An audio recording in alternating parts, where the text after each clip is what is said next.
I never expected to find a community swimming pool on my property, but life has a way of throwing curveballs when you least expect them.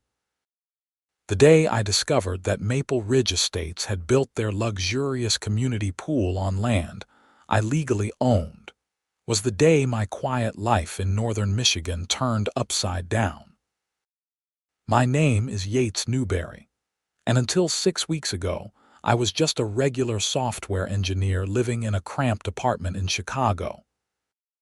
That was before I received the call from a lawyer in Traverse City, informing me that my great-uncle Edwin had passed away, leaving me his entire estate, including 850 acres of prime northern Michigan woodland that had been in our family for generations.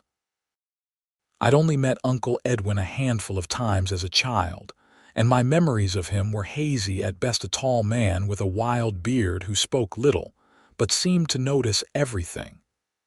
He'd lived alone on that massive property for decades, a recluse by most accounts. I knew he owned land, but I had no idea of the scale or value until I became its unexpected inheritor.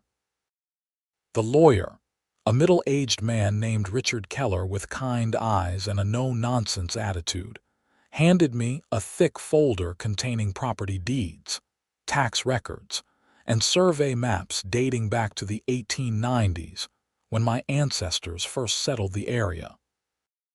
"Congratulations, Mr. Newbury," he said, sliding the folder across his desk. "You now own one of the largest private parcels in the county. The property taxes are paid through the end of the year, so you have some time to decide what you want to do with it." I remember thumbing through the documents in a daze. 850 acres. That's insane. What am I supposed to do with all that land? Richard leaned back in his chair. "That's entirely up to you. Sell it, develop it, preserve it. Your uncle left no conditions on the inheritance. The land is yours free and clear." I took a week off work, packed my car, and drove the 5 hours north from Chicago to see my new property. The main house was a sturdy log cabin that had been expanded over the years into a comfortable 3-bedroom home with modern amenities despite its rustic appearance. It sat in a clearing surrounded by dense forest, with a gravel driveway stretching nearly a mile to the main road. After settling in, I spent the first few days exploring the vast property.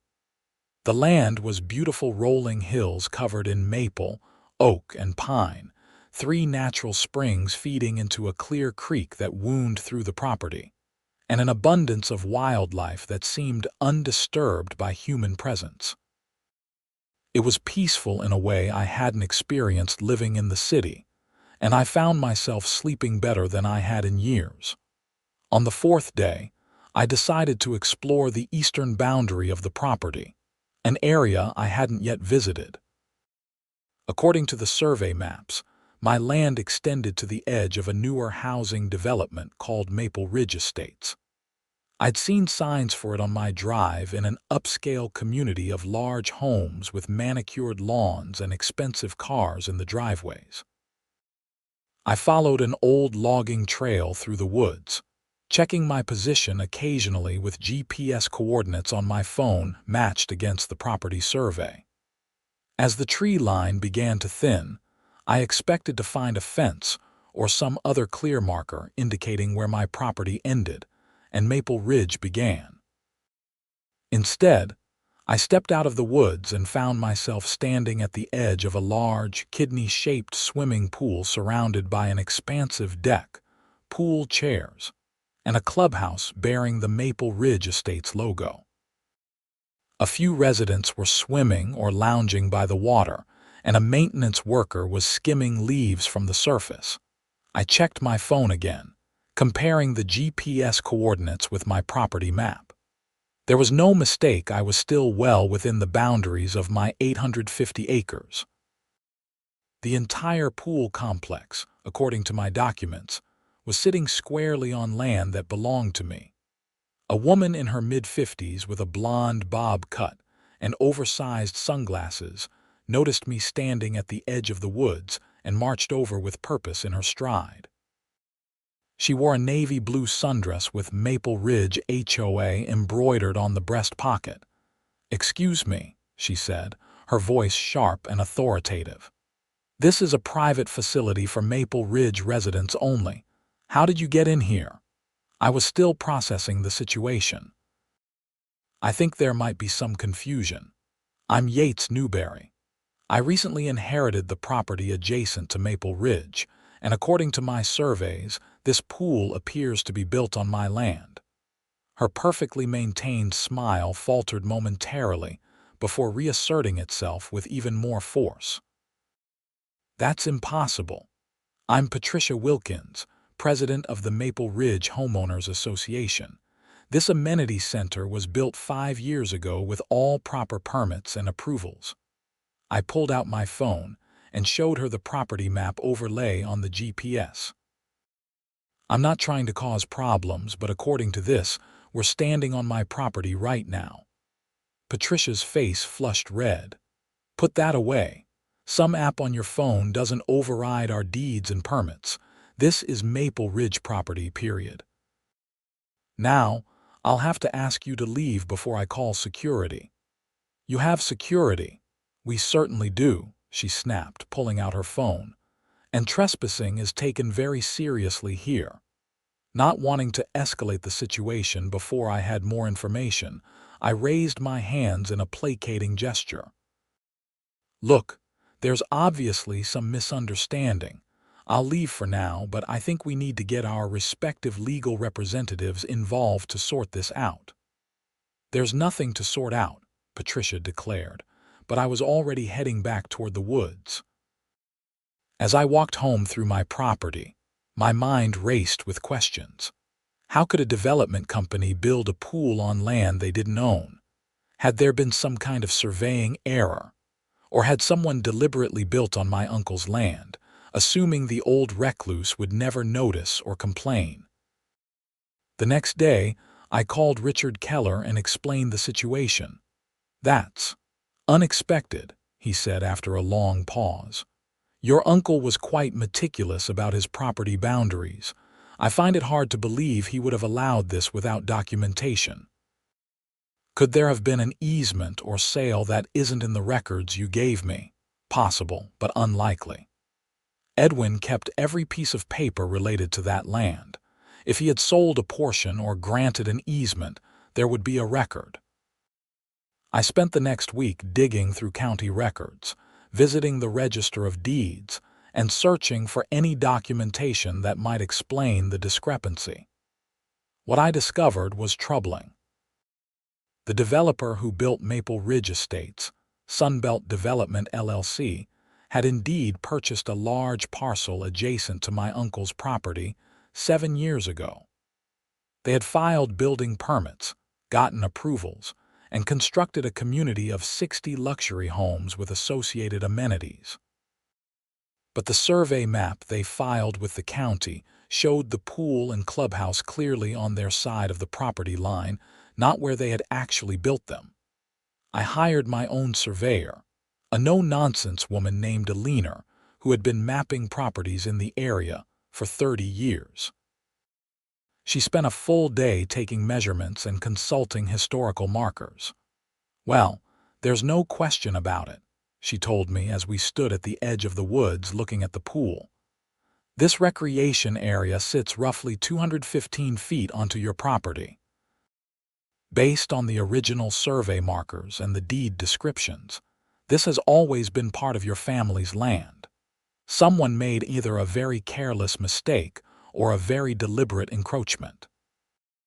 Armed with Alina's professional survey and a growing sense of indignation, I scheduled a meeting with the Maple Ridge Estates Homeowners Association board.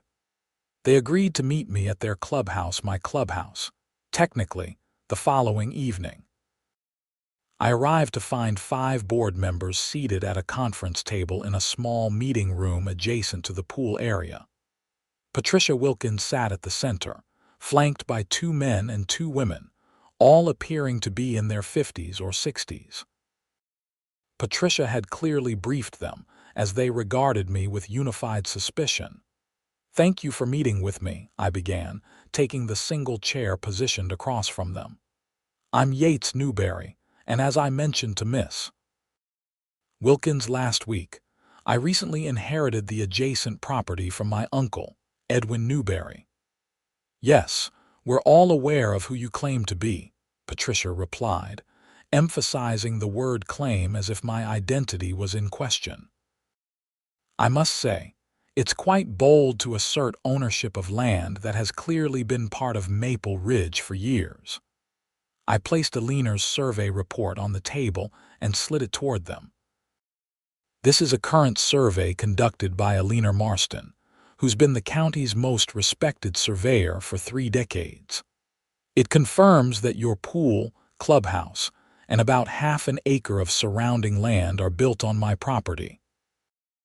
A man with salt and pepper hair and a permanent frown picked up the survey.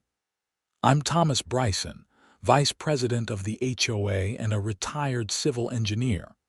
This survey doesn't change the fact that we have all the proper permits and approvals for this facility." "Your permits were based on inaccurate survey information," I explained. "Whether that was intentional or accidental doesn't change the legal reality that this structure sits on land owned by my family for over a century." An older woman with perfectly coiffed gray hair spoke up. "I'm Barbara Henderson, HOA Treasurer. Do you have any idea what kind of investment we've made in this amenity center? The pool alone cost over $400,000. The clubhouse, another $250,000, not to mention ongoing maintenance and staffing." "I understand this is a significant issue," I acknowledged. "That's why I wanted to meet to discuss possible solutions that could work for everyone." "Solutions?" Patricia scoffed. "The only solution is for you to recognize that this property has been developed and integrated into our community. Whatever paperwork you think you have doesn't change the practical reality." I took a deep breath, reminding myself to stay calm. "The practical reality is that I have clear title to this land. I've confirmed it through multiple sources. I'm not here to cause problems for your community, but I can't simply ignore the fact that a significant portion of your amenities are built on my property without any agreement or compensation." "So that's what this is about," sneered the 5th board member, a man with a ruddy complexion and expensive-looking golf attire. "Money. You've realized you can extort our community by threatening our property values." "Not at all," I countered. "I'm here because I believe there's been a serious mistake, and I want to resolve it fairly. I'm open to several possibilities: selling this portion of land to your HOA at market value, establishing a formal lease agreement, or even working out a shared use arrangement." Patricia slammed her hand on the table. "This is preposterous. We are not going to pay for land that's already been developed as part of our community. The disruption to our homeowners would be unconscionable. More unconscionable than building on someone else's property without permission." I asked. The room fell silent for a moment. Thomas Bryson finally spoke up. "What evidence do you have that this wasn't done with your uncle's permission? Maybe he had an arrangement with the developer that wasn't properly documented." "I've spent the past week combing through every record my uncle kept, as well as county filings. There's no evidence of any agreement, easement, or sale relating to this parcel. Furthermore, I've found correspondence from 3 years ago where my uncle questioned surveyors about activity near his property line. Those inquiries seem to have been ignored." Barbara Henderson's expression softened slightly. "If there was truly no agreement, then the developer might bear some responsibility here. Sunbelt Development is still active in the area. Have you approached them?" "That's my next step," I acknowledged. "But since your association now manages this facility, I felt it was appropriate to bring the issue to you first." Patricia was having none of it. The HOA accepts no responsibility for any surveying errors that may or may not have occurred during development. Our governing documents clearly include this amenity center as association property. If you want to pursue this matter, you'll need to take it up with Sunbelt or through the courts. I nodded slowly. I understand your position. I'd hoped we could work this out amicably, but I'll proceed with other avenues if necessary. For now, I won't take any action regarding the use of the facility, but I do need to protect my interests going forward. As I stood to leave, Thomas Bryson asked, "What exactly does that mean?" Protect your interests. It means I'll be placing signs along my property line identifying it as private property, and I'll be contacting Sunbelt Development to discuss how this happened and what remedy they propose. If we can't reach a reasonable solution, then yes, legal action may be necessary. Patricia's face turned an alarming shade of red. Signs? You can't put signs up around our pool. It would create panic among residents and damage property values. The signs will be on my property, Miss Wilkins. I have every right to mark my boundaries. The meeting dissolved into chaos after that, with Patricia threatening legal action of her own and the other board members trying to either calm her down or join in her indignation. I left with a headache and a growing sense that this would not be resolved easily.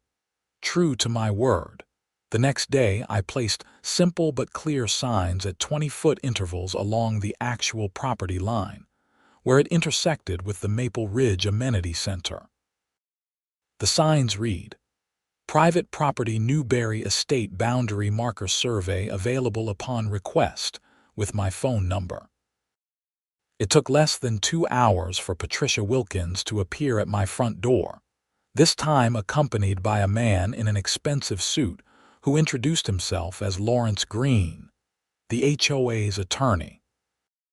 "Mr. Newbury," Green began in a practiced, professional tone, "I understand there's a property dispute that's arisen between you and the Maple Ridge Homeowners Association. I'm hoping we can discuss this matter civilly and find a resolution that avoids costly litigation for all parties."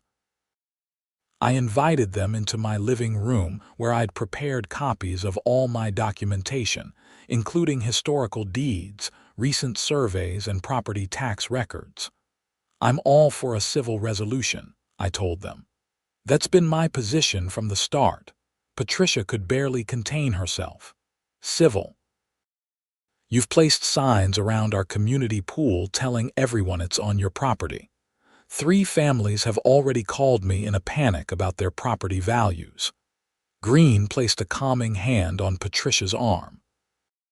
"What my client means to say is that the signs have created some concern among residents. Perhaps we could start by removing them while we work through this matter." "The signs are factual and on my property," I replied. "I'm not willing to remove them and create the impression that I'm abandoning my claim. However, I am willing to add language clarifying that discussions are ongoing and there's no immediate impact to facility usage." Patricia made a sound that was half scoff, half growl. Green nodded thoughtfully. "That might be a reasonable compromise for now," he acknowledged. "But the larger issue remains. The association has serious concerns about your claim. Even if there was some surveying discrepancy, the fact that this facility has been openly and notoriously operated on this land for 5 years without objection from the previous owner creates significant legal questions." My uncle filed inquiries with both the county and Sunbelt Development about activity near his property line, I countered, sliding copies of the correspondence across the coffee table. "He may not have pursued it aggressively due to his age and reclusive nature, but he definitely raised the issue." Green examined the documents with a frown. "This complicates things. Have you spoken with Sunbelt yet?" "I have a meeting scheduled with their representative tomorrow," I confirmed. I should be present for that meeting, Green said immediately. I shook my head. This initial conversation will be between me and the developer who built on my land.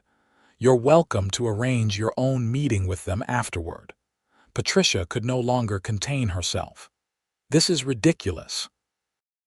We purchased homes with the understanding that these amenities were part of our community. Our homeowners pay substantial dues for the maintenance and operation of that pool. You can't just come along and claim it's all yours because of some lines on a map. Actually, that's exactly how property ownership works, I replied evenly. Lines on official maps backed by deeds and surveys are precisely what determine who owns what. I understand this is upsetting to your community, but the fact remains that someone built an expensive facility on land they didn't own or have permission to use. Green cleared his throat. Mr. Newbury, what exactly are you hoping to achieve here? What would you consider a satisfactory resolution? It was a fair question, and one I'd been pondering since discovering the encroachment. I see a few potential paths forward, I began. 1. The HOA could purchase this portion of my land at fair market value, plus some consideration for the years it's been used without permission. 2. We could establish a long-term lease with reasonable annual payments. 3. We could create an easement agreement that allows for the continued use of the facility but clarifies ownership and includes compensation. Or 4. If none of those options are acceptable, removal of the structures and restoration of my property. Patricia gasped as if I'd suggested burning down the entire neighborhood. Remove the pool, that's outrageous. The cost would be astronomical, not to mention the impact on our community. Which is why I've offered several alternatives, I pointed out. I'm not looking to disrupt your community's access to the pool. I'm looking for a fair resolution to a situation I didn't create. Green nodded slowly. I appreciate your flexibility. Let's see what comes from your meeting with Sunbelt. They may bear some responsibility here if their surveys were inaccurate. After they left, I spent the evening reviewing all my documentation again, ensuring I was fully prepared for my meeting with Sunbelt Development. I also researched similar cases of property encroachment, discovering that, while the law generally favored the legal property owner, courts often sought solutions that minimized harm when significant structures were involved. The next morning, I met with Marcus Winters, a senior project manager for Sunbelt Development, at a coffee shop in Traverse City. He was younger than I expected, probably in his mid-30s, with the confident demeanor of someone accustomed to solving problems. Mr. Newbury, he greeted me with a firm handshake. I appreciate you bringing this matter to our attention. I've reviewed the materials you sent over, and I must say, this is quite an unusual situation for us. Unusual in what way? I asked as we settled into a corner booth with our coffees. In that our company prides itself on thorough due diligence before any construction. We use reputable surveyors and title companies to ensure clear ownership of all land we develop. I placed Aliner's survey report on the table between us. And yet, here we are. Your company built a significant amenity center entirely on my property. Marcus reviewed the survey with a frown. This does appear to show an encroachment, but it contradicts the survey we commissioned before development began. He pulled out his own folder and showed me a different survey map, dated 7 years earlier, that clearly showed the pool area within Maple Ridge boundaries. That's interesting, I said, comparing the two surveys. The property line on your survey is shifted about 250 feet west of where it actually is according to the historical markers and deed descriptions. Who conducted this survey for you? Horizon Surveying, Marcus replied. They've done most of our work in this region for the past decade. The name rang a bell. Horizon Surveying. Owned by Martin Daniels, Marcus nodded. That's right. Do you know him? Not personally, but his name appears in my uncle's correspondence. Uncle Edwin questioned him about surveying activity near the property line about 6 years ago. According to my uncle's notes, Daniels assured him they were just updating county records and weren't crossing onto his land. Marcus's expression darkened. That's concerning. I'll need to look into this further. I'd appreciate that, I said. In the meantime, we still have a situation where your company built on land it doesn't own, and now an HOA is operating a facility on my property without any agreement in place. I understand, Marcus said, looking genuinely troubled. If there's been an error, Sunbelt will take responsibility. We might need to involve our legal team, but I can assure you we want to resolve this fairly. That's good to hear. The HOA representative seemed less inclined toward a fair resolution. Marcus winced.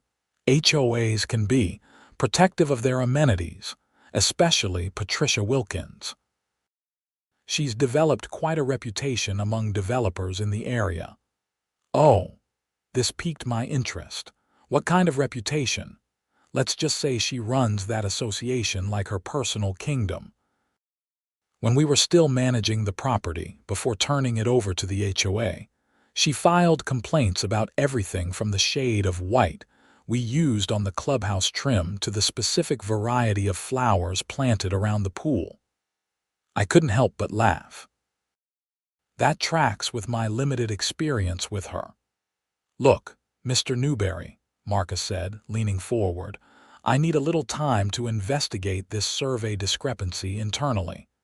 Can you give me a week before we take any further steps? I'd like to review all our documentation and speak with the surveyors involved. That seems reasonable, I agreed. But I should tell you that I've already marked my property line with signs, which has the HOA quite upset. The signs are within your rights if that's truly your property line, Marcus acknowledged. Just, maybe hold off on any further actions until I can get to the bottom of this, I nodded. 1 week. After that, I'll need to pursue more formal remedies if we don't have a clear path forward. As I drove back to my property, I mulled over the meeting. Marcus seemed genuinely surprised and concerned about the discrepancy, which made me wonder if the error or potential fraud might have occurred without Sunbelt's knowledge. The surveyor, Martin Daniels, was now at the top of my list of people to investigate.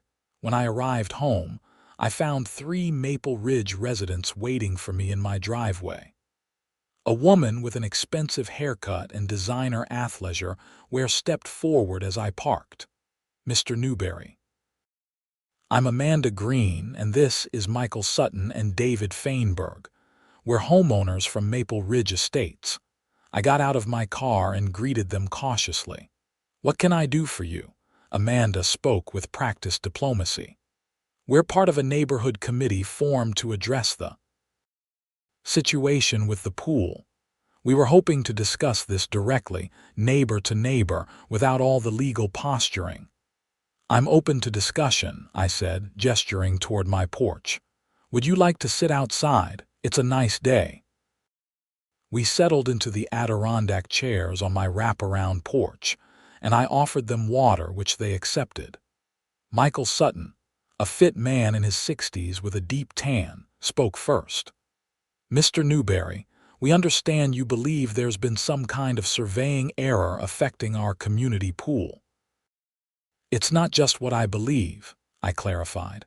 I have documentation confirming it. The pool and clubhouse were built entirely on my property without permission.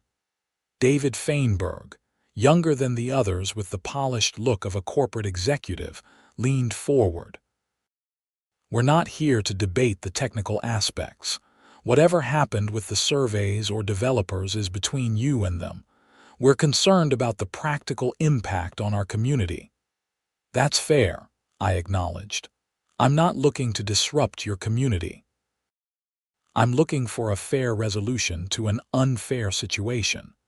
Amanda's diplomatic veneer cracked slightly. The signs you've posted have already caused disruption. The summer pool party is this weekend, and now parents are calling, concerned about bringing their children to a facility with ownership disputes. Our property values could be affected if this drags on. I understand those concerns, I said, but imagine this from my perspective. I inherited this land only to discover someone has built a substantial structure on it without permission and has been using it for years. Would you simply ignore that if it happened to you? The three exchanged glances. Michael sighed. No, I suppose not. But surely there's a solution that doesn't involve threatening the amenities we all paid a premium to access. I've offered several potential solutions to your HOA board, I explained. Purchase of the land, a lease agreement, or an easement arrangement. All would allow continued use of the facility with appropriate compensation for the use of my property. David frowned. Any of those options would mean increased costs for homeowners. Our HOA fees are already substantial. That's unfortunate, but it's a result of building on land without securing proper ownership, I pointed out. That responsibility lies with the developer who built on my land and sold you homes with amenities they didn't actually have the right to build. Amanda's expression softened slightly. You mentioned your meeting with Sunbelt. What did they say? I gave them a summary of my conversation with Marcus Winters, including his request for time to investigate the surveying discrepancy. That sounds promising, Amanda said. If Sunbelt takes responsibility, perhaps they could purchase the land from you and donate it to the HOA. That would resolve the issue without burdening current homeowners. That would be one acceptable solution, I agreed, though it would depend on the terms. Michael looked thoughtful. In the meantime, would you consider amending your signs to be less alarming? Something that acknowledges the ongoing discussions without suggesting imminent changes to the facility access. It was a reasonable request. I can do that. I'll update them tomorrow to clarify that facility operations are continuing normally, while ownership discussions are in progress. The three visibly relaxed, and the conversation shifted to more general topics: how I was finding life in northern Michigan, what my plans were for the property, and their experiences living in Maple Ridge. They were actually quite pleasant when not panicking about their pool, and I found myself hoping we could reach an amicable resolution. After they left, I called Alina, the surveyor, to ask if she knew anything about Martin Daniels and Horizon Surveying. Daniels. She made a sound of disapproval. He moved here from downstate about 10 years ago and undercut all the established surveyors to get contracts with the big developers. There have been whispers about his methods for years, but nothing proven. What kind of whispers? The kind that suggest he's more concerned with pleasing his clients than with accuracy. Some say he's willing to adjust boundary lines to accommodate development plans if it's in a gray area. Is moving a boundary line 250 feet a gray area? I asked. Alina snorted.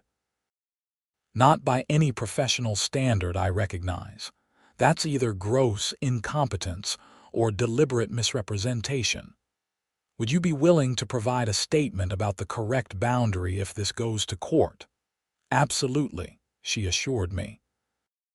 I stake my professional reputation on the accuracy of my work. The next day, I modified my boundary signs as promised, adding the line, "Facility operations continuing normally while ownership discussions are in progress." It wasn't enough to satisfy Patricia Wilkins, who called to berate me about the ongoing harassment of her community, but it seemed to calm some of the residents' immediate concerns. 5 days later, Marcus Winters requested a meeting at my property. He arrived with another man who he introduced as Victor Reynolds, Sunbelt's chief legal counsel. Mr. Newbury, Marcus began once we were seated in my living room, thank you for your patience. We've conducted a thorough internal investigation, and I'm afraid we've uncovered some disturbing information. Victor Reynolds, a distinguished-looking man in his 50s, took over. Our company has used Horizon Surveying for numerous projects over the years. Based on their survey, we believed the amenity center was being built on land we had purchased. However, after reviewing the documentation you provided and commissioning our own independent verification, we've confirmed that your survey is correct. So this was a surveying error, I asked. Marcus and Victor exchanged uncomfortable glances. We believe it may have been more than an error, Victor said carefully.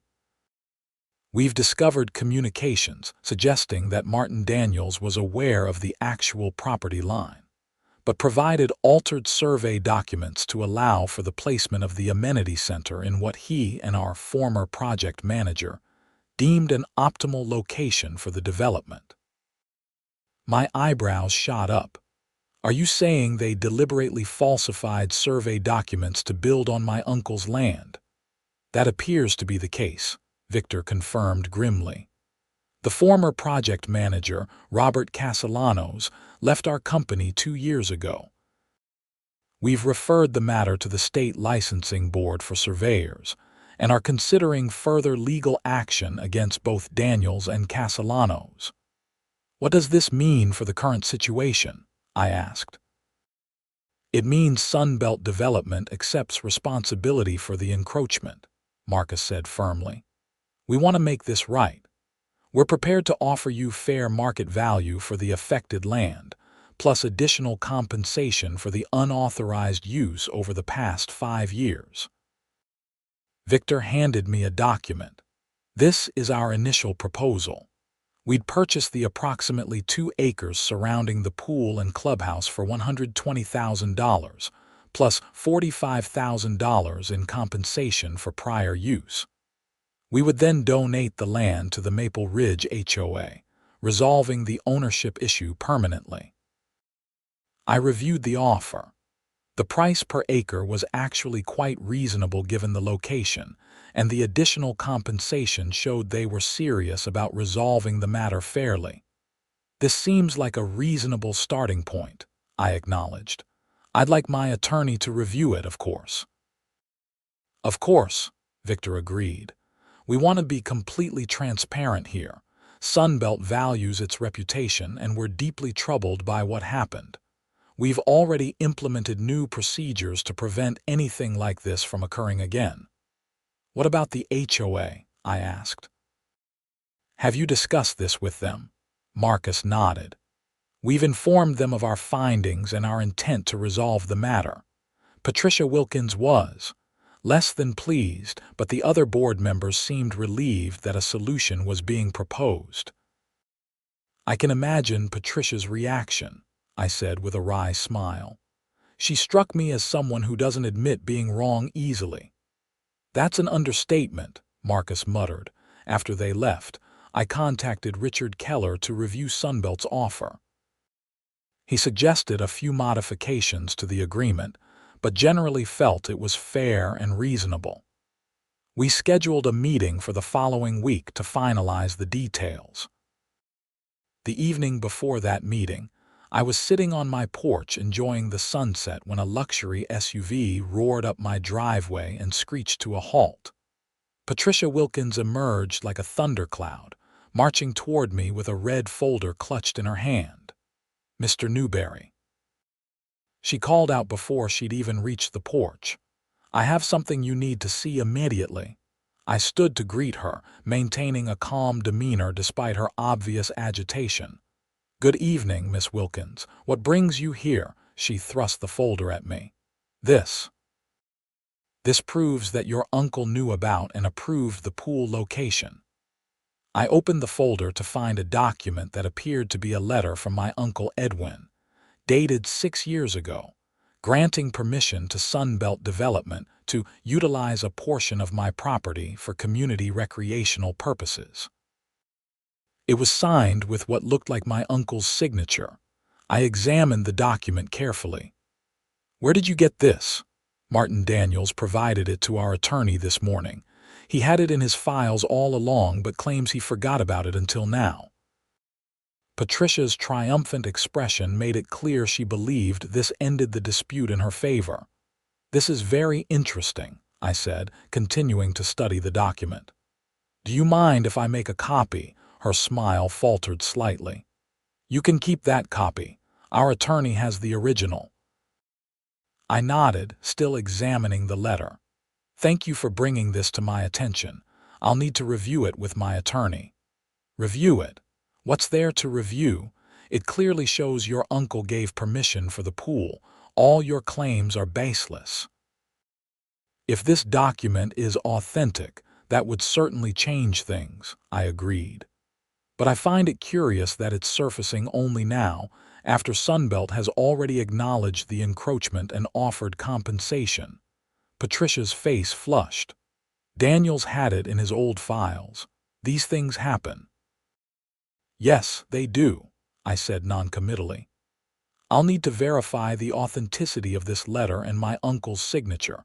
I have numerous samples of his handwriting for comparison." "Are you suggesting this is a forgery?" Patricia demanded, her voice rising.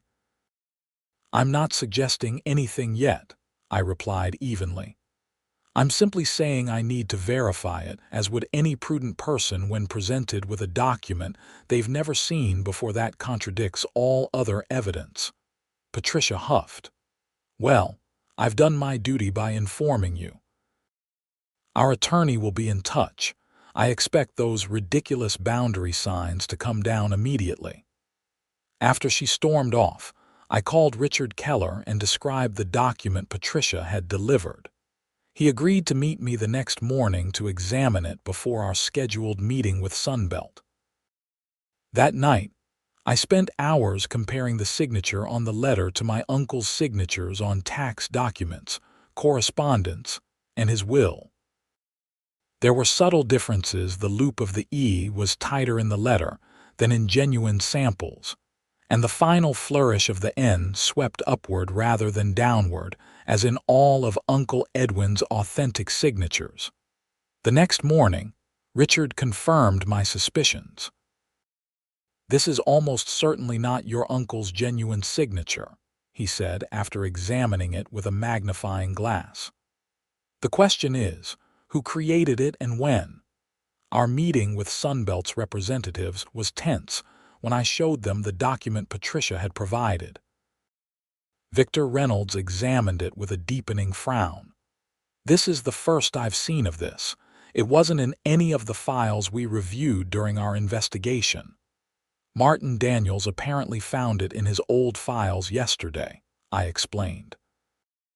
"Conveniently, after you'd already admitted liability and offered compensation." Marcus looked troubled. "This situation keeps getting worse. If Daniels has now produced a fraudulent document to try to cover his tracks." "That would be a criminal matter," Victor finished grimly. "I believe we should proceed with our agreement as planned," I suggested. "If this document is fraudulent, it has no bearing on our arrangement. If by some chance it's legitimate, we can revisit the terms." Victor nodded. "I agree. Our offer stands regardless of this development. We believe it's fair compensation for the land and its unauthorized use." We proceeded to finalize the agreement, with a few modifications suggested by Richard to protect my interests. Sunbelt would purchase the affected land for $130,000, a slight increase from their initial offer, plus $50,000 in compensation for prior use. They would then donate the land to the Maple Ridge HOA with deed restrictions ensuring it remained a community amenity. As we were wrapping up, Marcus's phone buzzed with a text message. He read it with raised eyebrows. "Well, this is interesting timing. The sheriff's department just arrested Martin Daniels on charges of fraud related to falsifying survey documents. Apparently, Our report to the state licensing board triggered a broader investigation. That might explain Patricia Wilkins's sudden appearance with that suspicious letter, Richard observed.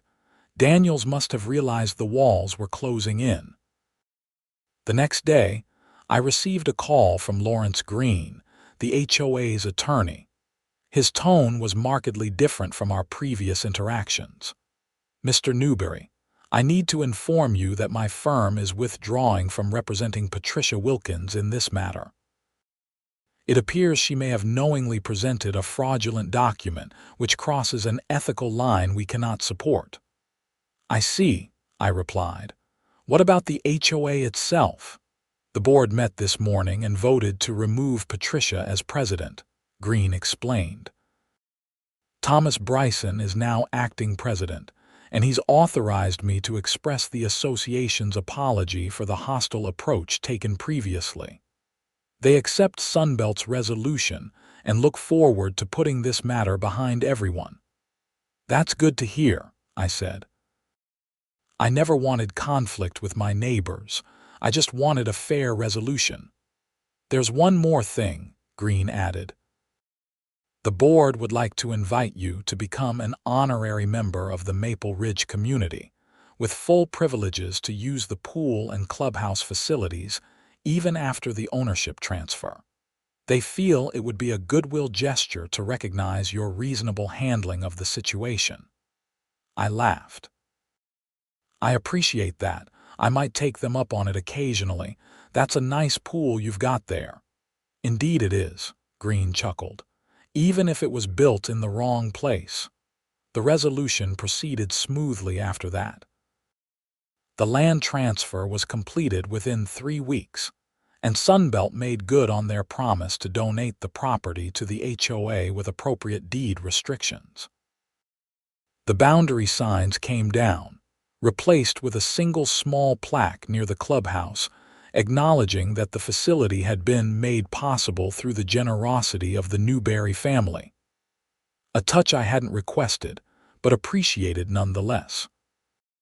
Patricia Wilkins, I later learned, sold her home and moved to Florida shortly after the scandal broke. Martin Daniels lost his surveying license and faced multiple charges of fraud and falsifying official documents. The investigation expanded to include other developments where he had performed surveys, uncovering a pattern of adjusting boundaries to accommodate developers' plans. As for me, I decided to keep my uncle's property intact, building a smaller second home on a scenic ridge overlooking a pond for weekend use while maintaining my job in Chicago.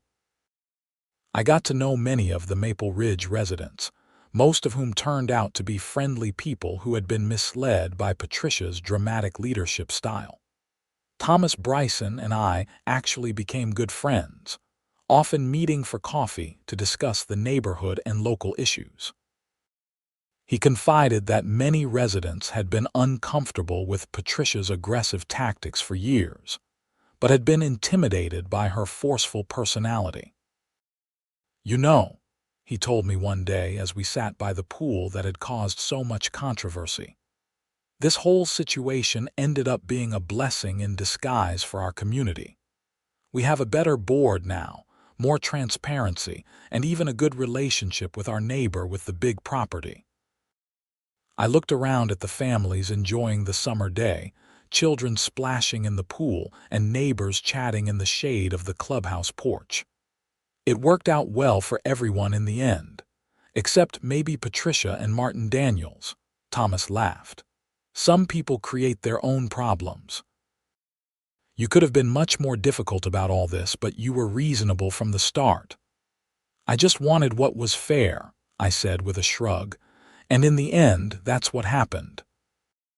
As I drove back to my cabin that evening, I thought about how differently things might have turned out if I'd taken a more aggressive approach, or if Sunbelt hadn't been willing to take responsibility. The 850 acres I'd inherited had taught me more about property rights, community dynamics, and human nature than I'd ever expected to learn. Most importantly, I'd learned that even in contentious situations, patience and persistence in pursuing what's right can lead to resolutions that work for everyone. Well, almost everyone I doubted Patricia Wilkins would agree, as she adjusted to life without her HOA kingdom. But that, as they say, was her problem, not mine.